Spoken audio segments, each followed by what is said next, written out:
Hey learners, welcome back to an academy. Let's crack CLAT PG. This is Manjari Singh, your CLAT PG educator.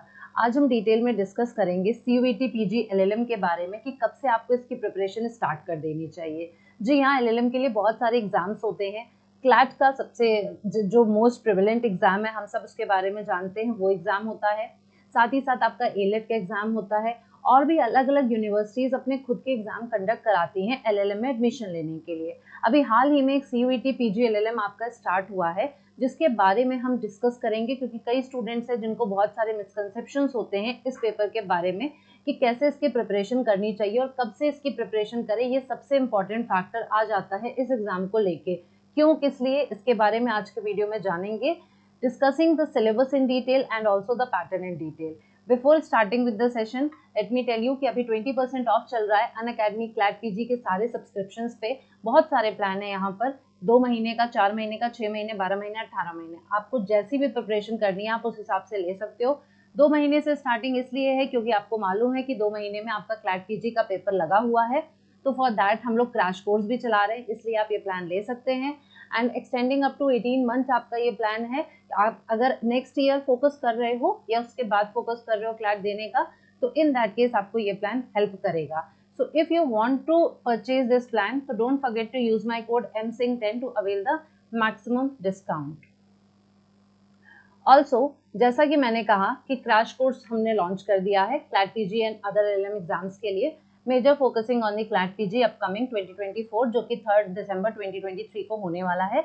इसमें मैं पढ़ाती हूँ constitutional law, बाकी teachers आपके सारे subjects cover करते हैं। एडमिनिस्ट्रेटिव लॉ भी मैं लेती हूँ, जूरिस्प्रूडेंस अभी आगे मैं पढ़ाऊंगी, तो ये बैच आप ज्वाइन कर सकते हैं। अगर आपकी प्रिपरेशन अभी भी थोड़ा बहुत कहीं पर कम है, तो अपनी प्रिपरेशन को बूस्ट अप करने के लिए आप ये वाला प्लान ले सकते हैं। And also please don't forget to use this code MSING10 to avail the maximum discount. Plus program आपने अगर एक बार हमारा ज्वाइन कर लिया तो आपको पता चलेगा कि यहाँ पे हम डेली लाइव क्लासेस लेते हैं, लाइव टेस्ट एंड क्विजेस भी होते हैं, मॉक टेस्ट आपको साथ में मिलता ही है, इन क्लास PDF हम प्रोवाइड करते हैं, इंडिया के बेस्ट एजुकेटर्स आपको पढ़ने का मौका मिलता है, and in class doubt solving session is the main feature. रही बात कॉन्स्टिट्यूशनल लॉ, अगर पढ़ना चाहते हो तो उसके लिए भी अलग से कोर्स अवेलेबल है, ये वाला परचेज कर सकते हो QR कोड को स्कैन करके, एक्सक्लूसिवली अनअकैडमी स्टोर्स पे अवेलेबल है। मैं पढ़ाती हूँ कॉन्स्टिट्यूशनल लॉ, कॉम्प्रिहेंसिव कॉन्स्टिट्यूशन का कोर्स मैं कवर यहाँ पर करती हूँ। आपको हर एक एस्पेक्ट यहाँ पे कॉन्स्टिट्यूशनल लॉ से रिलेटेड मिल जाएगा। कोई भी एग्जाम दे रहे हो जिसमें कॉन्स्टिट्यूशनल लॉ आता है तो this course will going to help you.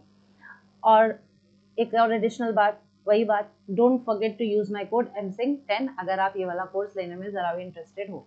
अगर CLAT PG के सिर्फ और सिर्फ मॉक टेस्ट सीरीज लेना चाहते हो तो you can purchase this mock test series in 1600, जिसमें आपको 20 फुल लेंथ मॉक टेस्ट मिलेंगी। ये लाइव आप अटेंड कर सकते हो, हर वीकेंड पर होता है। Use my code MSING10 to avail the additional discount. Also अगर आपने पहले से कोई बैच ले रखा है और अगर आप बैच लेने का सोच रहे हो तो आपको ये नहीं परचेज करना है, ये आपको उसी में इंक्लूडेड मिलने वाला है। टेलीग्राम चैनल का QR कोड ये रहा, अगर अभी तक ज्वाइन नहीं किया है तो फटाफट से इसको स्कैन करो और टेलीग्राम चैनल ज्वाइन कर लो, जिससे कि आपको सारी अपडेट्स वहां पर मिलती रहेंगी।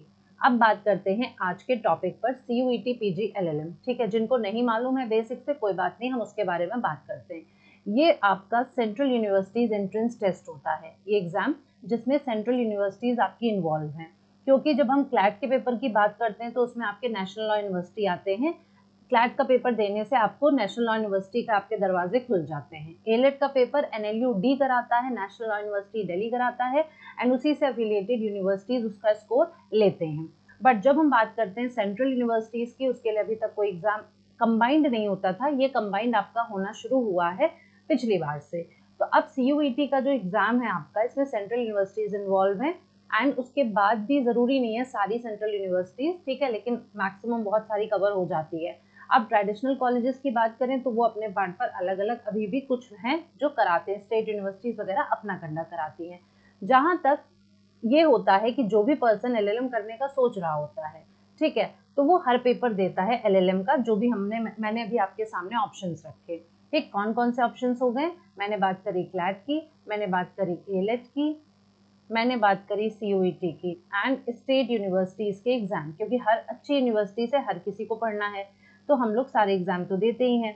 अब यहाँ पर बात आती है कि आखिर CUET का एग्जाम क्या है। ये सबको पता है, ये सबको पता है, ये पता चल गया, ठीक है। अब इसके बारे में पैटर्न की बात करते हैं, तो पैटर्न देखा जाए तो बहुत कम क्वेश्चन आते हैं, यानी सिर्फ और सिर्फ 100 क्वेश्चन आते हैं, ऑब्जेक्टिव टाइप होता है क्योंकि, और मार्क्स बहुत ज़्यादा है, मार्क्स इसका 400 है, एक क्वेश्चन 4 नंबर का है, और इसी वजह से नेगेटिव मार्किंग जो है वो 1 मार्क्स की है। जनरली क्या होता है, जब एक क्वेश्चन 1 मार्क्स का होता है तो वहाँ पे 0.25 होती है, लेकिन यहाँ पे आपका एक क्वेश्चन 4 मार्क्स का है, तो यहाँ पे नेगेटिव मार्किंग भी 1 मार्क की इन्होंने कर दी है। अब टाइम ड्यूरेशन पूरा कितना है, 2 घंटे का पेपर है, टाइम ज़्यादा दे दिया, 100 क्वेश्चन के हिसाब से टाइम कितना है, 2 घंटे का, 120 मिनट, ठीक है, जो हमारा इलेट का है, 100 क्वेश्चन 120 मिनट में वही टाइम है।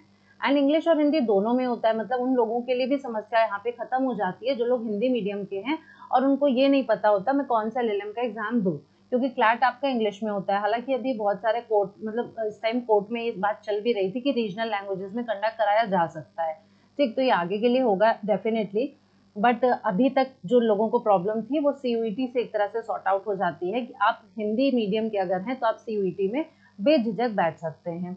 अब सबसे पहले किसी भी पेपर को जानने के लिए कैसे तैयारी करनी है, कब से करनी है, ठीक है, मैं यहाँ पे आज बात करूंगी क्या सही टाइम है सीयूईटी की तैयारी करने का। तो उसके रेफरेंस में आपको पहले ये तो मैं बता दूं कि भाई इसका सिलेबस क्या है।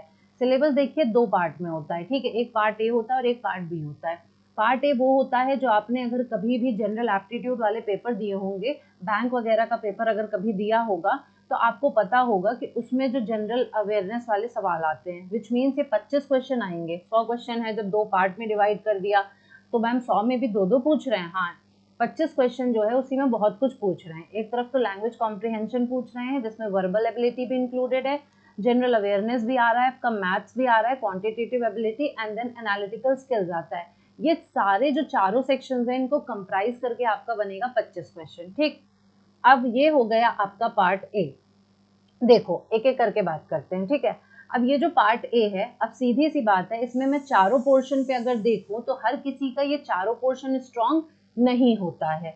कोई भी यहाँ पर स्टूडेंट होगा जो इस टाइम ये वीडियो देख रहा होगा, कोई ऐसा होगा जिसकी इंग्लिश बहुत खराब होगी, ऑब्वियस सी बात है, मैंने अभी कहा हिंदी मीडियम वाले, तो हिंदी मीडियम वालों को थोड़ा सा इंग्लिश में डर लगता है, तो उनको लगेगा यार मेरे मार्क्स तो यहाँ चले गए। अब वो बंदा क्या करेगा, वो इन तीनों पे फोकस करेगा। वहीं पे कोई होगा जिसको जीके से डर लगता होगा तो डेफिनेटली वो इस पार्ट से डर जाएगा। कोई होगा जिसको मैथ्स की तो बहुत ज्यादा तादाद होती है डरने वाली, ठीक है, लॉ ही बहुत सारे लोग इसलिए करने आते हैं क्योंकि वो मैथ्स से डरते हैं, ठीक। एंड देन एनालिटिकल स्किल भी समवेयर वही बात हो गई। तो यहाँ पर क्या है, आपको ये परेशान होने की बिल्कुल जरूरत नहीं है कि मेरा ये एरिया वीक है, मेरा वो एरिया वीक है, बिल्कुल भी नहीं। आपका जो एरिया वीक है कोई बात नहीं, आप उसको थोड़ा टाइम दो, अगर आपको लगता है आप कर सकते हो बेटर तो आप ज्यादा टाइम दीजिए। अगर आपको लगता है मैं कितना भी कर लूँ, मैथ्स तो मेरे से आज तक नहीं हुई तो अब क्या होगी, मैंने जैसे तैसे पास कर लिया था, पास हो गया था मैं 10th में, ठीक। तो आपका अगर ये एटीट्यूड है तो डेफिनेटली मैं ये नहीं कहूंगी कि अब आप मैथ ही लगाओ, ठीक, थोड़ा सा बेसिक अपना क्लियर कर लो कि अगर बहुत सिंपल क्वेश्चन आ जाए तो वो गलत ना हो, लेकिन हाँ बहुत टेक्निकल आ जाए तो उसके लिए मैं ये भी नहीं कहूंगी कि आप अब सारे सवाल बैंक के लगा डालो, है ना, एसएससी के सवाल लगा डालिए, बिल्कुल नहीं, आपको ऐसा नहीं करना है क्योंकि अभी भी 25 क्वेश्चन ये हैं, ठीक है, बाकी आपका लॉ है आपके हाथ में, तो आप उस पर ज्यादा फोकस कर सकते हो। एंड जो एरिया आपका इसमें कमजोर है उसके बजाय आप बाकी एरियाज पे ज्यादा फोकस कर सकते हैं। अब सबसे बड़ा सवाल जो अभी आता है कि कब से हमें तैयारी करनी चाहिए, हमें तैयारी अभी से करनी चाहिए, देन एंड देयर। अगर आपने डिसाइड किया है तो आप अभी से शुरू करिए, आप ये मत सोचिए ये पेपर मई जून में होता है, ठीक है, आपको ये नहीं सोचना है कि 6 महीने पहले पढ़ना स्टार्ट करेंगे, क्योंकि मैं ये बता दूं आपको, क्लैट से भी ज्यादा डिटेल सिलेबस सीयूईटी का है, एलेट से ज्यादा सीयूईटी का सिलेबस डिटेल्ड है। स्टेट यूनिवर्सिटीज जो अपने एग्जाम कराती हैं वो भी 6 या 7 लॉज पूछती हैं, लेकिन सीयूईटी में अच्छा खासा कॉम्प्रिहेंसिव कोर्स आपको देखने को मिलता है। ये रहा पार्ट बी, देखो पार्ट बी का सिलेबस ये है, इतने सारे लॉज आपको दिख रहे हैं। तो पार्ट ए अलग से मेहनत करनी है, ठीक, थोड़ी तो करनी है ना, 25 क्वेश्चन बहुत होते हैं, 25 क्वेश्चन है, एक क्वेश्चन तो 4 मार्क्स का है, ठीक। तो यहाँ पर अच्छा खासा वेटेज हो गया, तो आपको इस पे भी फोकस तो करना ही है, आप इसको इग्नोर तो नहीं कर सकते हो, ठीक है, एक एरिया थोड़ा सा कमजोर हो गया तो उसको हम काम चला लेंगे। अब इसकी तैयारी कैसे करनी है, इसकी तैयारी आपको रोज थोड़ा थोड़ा बैठना है, ये नहीं है कि लैंग्वेज ही लेके बैठ गए, अब लैंग्वेज ही 2 महीने पढ़ रहे हैं फिर जीके लेके बैठ रहे हैं फिर मैथ्स लेके, ऐसे नहीं करना है, थोड़ा थोड़ा करिए, ठीक है। आप अपने पूरे हफ्ते को डिवाइड कर सकते हो कि 2 दिन इंग्लिश पढ़ लेंगे, 2 दिन जनरल अवेयरनेस पढ़ लेंगे, 2 दिन मैथ्स कर लेंगे, 2 दिन एनालिटिकल स्किल्स कर लेंगे, 1 दिन 2 दिन जैसे भी कम ज्यादा हो रहा है, ठीक, इस तरीके से आप कर सकते हो, अपने 7 दिन को डिवाइड कर लो इन चारों में। तो उतना ही ज़रूरी है। अगर आप अभी से तैयारी करने स्टार्ट कर दोगे, जून में अगर आपका पेपर होना है तो आपके पास अच्छा खासा टाइम है। तो रोज अगर आप थोड़ा थोड़ा भी टाइम इस सेक्शन को दोगे, टोटल सेक्शन को अगर एक दिन में आप 2 घंटे देते हैं, बहुत है, 1 घंटे भी दे दो फिर भी चल जाएगा काम। तो इस तरीके से क्या होगा, अभी से करोगे तो बाद में इस सेक्शन के लिए सफर नहीं करोगे। ये पहली चीज हो गई। दूसरी चीज पार्ट बी पर आती है। 75 क्वेश्चंस आपके लॉगे होते हैं, 75 क्वेश्चंस, ठीक है। अब इसमें तो हम बिल्कुल मिस्टेक कर ही नहीं सकते।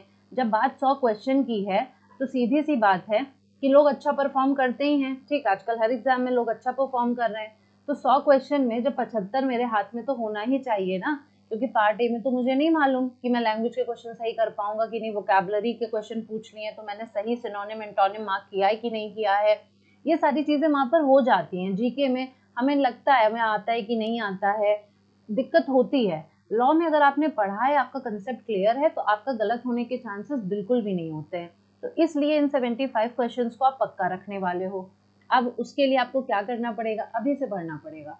क्यों? क्योंकि अच्छा खासा सिलेबस है। यहाँ पे आप देख सकते हो, आपसे कॉन्ट्रैक्ट लॉ पूछते हैं, कॉन्स्टिट्यूशन आता है, लॉ ऑफ टॉर्ट्स आता है, फैमिली लॉ, ठीक, criminal law, CRPC, jurisprudence, CPC and Limitation Act, then company law, property law, administrative law, labor law, PIL, environmental law, IPR, competition law, law of evidence, women and criminal law, sorry, women and law relating to children होगा, ठीक है।